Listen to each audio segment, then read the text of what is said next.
मैं आज जो आपको किस्सा सुनाने जा रहा हूँ वो आज से 10 साल पहले मेरे साथ घटी।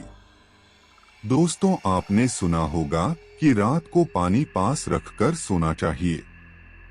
ये मेरी कहानी पानी पर आधारित है।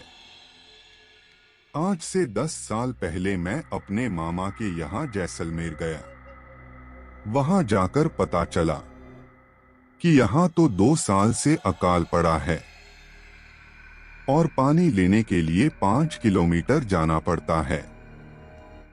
मामा मामी से मिलने के बाद मेरे मामा का लड़का और मैं पानी लेने के लिए चल पड़े। रास्ते में पैदल चलते हुए थक गए थे और एक जगह बैठ गए। तब उसने एक किस्सा सुनाया कि पिछले साल पानी की वजह से एक औरत का बच्चा रो रहा था और वो काफी बीमार था। इसलिए वो पानी मांगने हमारे गांव में आई, लेकिन उसको किसी ने पानी नहीं दिया। जब वो वापस लौट रही थी तो रास्ते में उसको ठाकुर के घर पर पानी दिखा तो उसने बिना पूछे पानी पीने की कोशिश की। जब उसको ठाकुर ने देखा तो वो गुस्से से आग बबूला हो गया और कुदाली लेकर उस औरत की तरफ दौड़ा। उस औरत ने भागने की कोशिश की, लेकिन वो गिर गई। ठाकुर ने बिना आवताव देखे कुदाली से उस औरत की हत्या कर दी। उसके एक दिन बाद उस बच्चे की भी बिना पानी के मौत हो गई।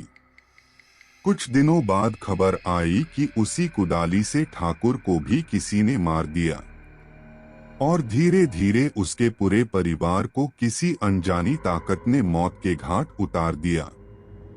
यह किस्सा सुनने के बाद हम दोनों पानी लेकर वापस गांव की तरफ लौटने लगे। हल्का हल्का अंधेरा हो चुका था।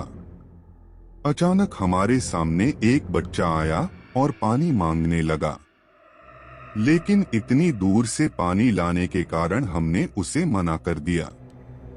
घर पहुंचकर मैंने खाना खाया, पेड़ के नीचे पलंग पर सो गया। अचानक रात को वही बच्चा मेरे सामने आया और पानी मांगने लगा। मैंने ध्यान नहीं दिया और गुस्से से उसे कहा कि चले जाओ, और मेरे सामने वो औरत दिखाई दी। अचानक मैं उठ गया और देखा वहां कोई नहीं था। मैंने सोचा कोई सपना आया होगा।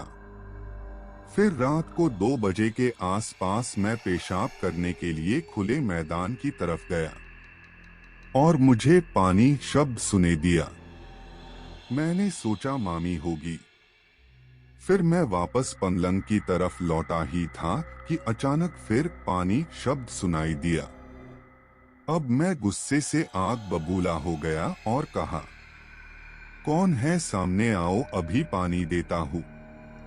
इतना कहते ही मेरे पीछे किसी के होने का अनुभव हुआ तो मैंने पीछे मुड़कर देखा तो एक औरत कुदाली लेकर खड़ी थी। मैं डर के मारे बहुत जोर से भागा और रास्ते में एक पत्थर से ठोकर लगने से नीचे गिर गया। उसके बाद जो हुआ वो चमत्कार से कम नहीं था। उस रात हल्के बादल थे और अचानक कुछ पानी की बूंदें उस औरत पर पड़ी और वो औरत गायब हो गई। मैं अपनी जान बचाने के लिए प्रभु को धन्यवाद देने लगा। अगले दिन ही सुबह जल्दी 5 बजे मैंने अपने घर मकराना जाने की ठान ली। मैं अपने मामा मामी को बिना बताए निकल पड़ा। स्टेशन पर पहुंचा और बैठे हुए मैंने देखा कि बच्चा रो रहा था। मैं घबरा गया, लेकिन वो औरत पास आई और पानी मांगने लगी। मेरे को पानी चाहिए था, लेकिन मैंने अपनी बोतल से उस औरत और बच्चे को पानी पिला दिया। उसके बाद रेल आ गई और मैं अपने घर पहुंच गया। उसके बाद से मैं हमेशा पानी अपने पास रखकर सोता हूं। मित्रों, आपको मेरा ये अनुभव कैसा लगा? अपने महत्वपूर्ण कमेंट के